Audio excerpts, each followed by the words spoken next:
सुबह का वक्त था। नताशा ने बिस्तर से उठते ही घड़ी पर नजर डाली। सुबह के 5:30 बज रहे थे। काफी देर से वह जगी हुई थी, पर बिस्तर छोड़ने का मन ही नहीं कर रहा था। खिड़की से छनकर आती हल्की रोशनी इशारा किया कि सुबह हो चुकी है। उसने सोचा अब बिस्तर छोड़ देना ही ठीक है। वह बाथरूम में जाकर हाथ मुंह धोने के बाद बाहर आई और धीरे धीरे बिस्तर ठीक करने लगी। इतने में दूध वाले की घंटी बजी। नताशा ने दूध लेकर किचन में रखा। तभी उसके पति नीरज भी सैर पर निकलने के लिए तैयार हो गए। दोनों के बीच संवाद बहुत कम होता था। उनके रिश्ते अब किसी पुराने रूटीन की तरह चल रहे थे, बिना किसी उत्साह, उमंग और नयापन के। नीरज के जाते ही नताशा अखबार लेकर बैठ गई। कुछ पढ़ने की कोशिश की, पर उसकी नजरें दीवार पर टंगी उस तस्वीर पर टिक गई जिस पर माला चढ़ी हुई थी। उसकी आंखें भर आई, लेकिन उसने खुद को संभाला और बगीचे की ओर बढ़ गई। वहां सूखी पत्तियां, झाड़ी लताओं को संभाला। इस बीच नीरज भी शहर से लौटते हुए दिखाई दिए। नताशा चाय बनाने के लिए रसोई में चली गई। चूल्हे पर चाय चढ़ाते ही उसके ख्याल भटकने लगे। उसका इकलौता बेटा देवेन 18 साल का था, होनहार और पढ़ाई में अव्वल। उस मनहूस दिन की सुबह ये तीनों पिकनिक पर जा रहे थे और देवन ही कार चला रहा था। नताशा बार बार कह रही थी, गाड़ी धीरे चलाओ, गाड़ी धीरे चलाओ, लेकिन देवन शरारत भरी मुस्कान के साथ गाड़ी तेज करता जा रहा था। तभी अचानक एक ट्रक सामने आ गया। घबरा कर देवन ने गाड़ी साइड में ली, लेकिन गाड़ी एक पेड़ से टकरा गई। अस्पताल पहुंचने के बावजूद देवेन को बचाया नहीं जा सका। नीरज और नताशा को सिर्फ मामूली खरोंची आई थी, लेकिन उनके जीवन का सबसे बड़ा नुकसान हो चुका था। भारी दिल से उन्होंने अपने बेटे के अंगों का दान कर दिया। समाज सेवा का जुनून जो उनमें पहले से था, उसने इस दुख को सहने का थोड़ी राहत देने की कोशिश की। वह समय नताशा और नीरज के लिए असहनीय था। महीनों उनकी आंखें सूखी नहीं थी। बेटे के बिना जीवन का कोई मकसद ही नहीं बचा था। खुद को संभालने के लिए उन्होंने पौधे लगाए और एक पप्पी पाला, लेकिन देवेन का खालीपन कहीं न कहीं हर वक्त उनके साथ था।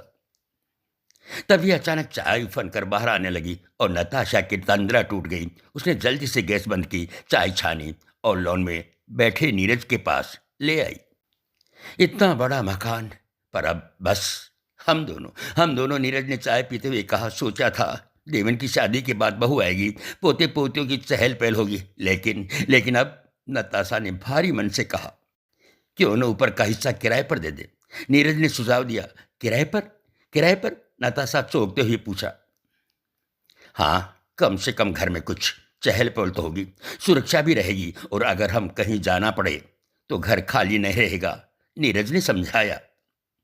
इसी बीच गेट खोलने की आवाज आई। अनिल मिश्रा नाम का एक शख्स अंदर आ रहा था। करीब 45 साल का आकर्षक व्यक्तित्व वाला अनिल सलीके से गेट बंद करते हुए उनके सामने आकर बैठ गया। नमस्ते, मैं अनिल मिश्रा। मैं आपका मकान किराए पर लेना चाहता हूँ। नीरज ने पूछा। आपको कैसे पता चला कि हमारा मकान किराए पर है?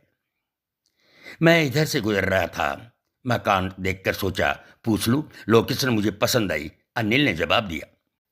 नीरज जी ने शर्तें रखते हुए कहा, शोर शराबा नहीं होगा, टीवी धीमे चलेगा और रात को समय पर लौटना होगा। हम शाकाहारी हैं तो घर में मांसाहार नहीं चलेगा। किराया भी हमारे हिसाब से होगा। मुझे आपकी सारी शर्तें मंजूर हैं, बस आप इजाजत दे दें तो मैं सामान ले आऊं। परिवार में मैं और मेरी पत्नी हैं, अनिल ने सहजता से कहा। कुछ ही दिनों में अनिल ने मकान में अपना सामान व्यवस्थित कर लिया। धीरे धीरे घर में रौनक लौटने लगी। अनिल और उसकी पत्नी सुलेखा नताशा और नीरज जी का बहुत ख्याल रखते थे। खासकर अनिल, जो नताशा की हर छोटी बड़ी जरूरत को ध्यान रखता था। एक दिन नताशा की तबीयत बहुत बिगड़ गई। नीरज जी शहर से बाहर थे और उस वक्त अनिल ने रात दिन उनकी सेवा की। उसने बर्फ की पट्टियां रखी, दवाइयां दी और हर संभव तरीके से उनका ख्याल रखा। तुम्हें इनसे इतना लगाव क्यों है? एक दिन सुलेखा ने अनिल से पूछा। इतनी दूरी पर मकान लिया जबकि ऑफिस के पास ही अच्छा घर मिल सकता था। आखिर ये महिला तुम्हारी कौन है?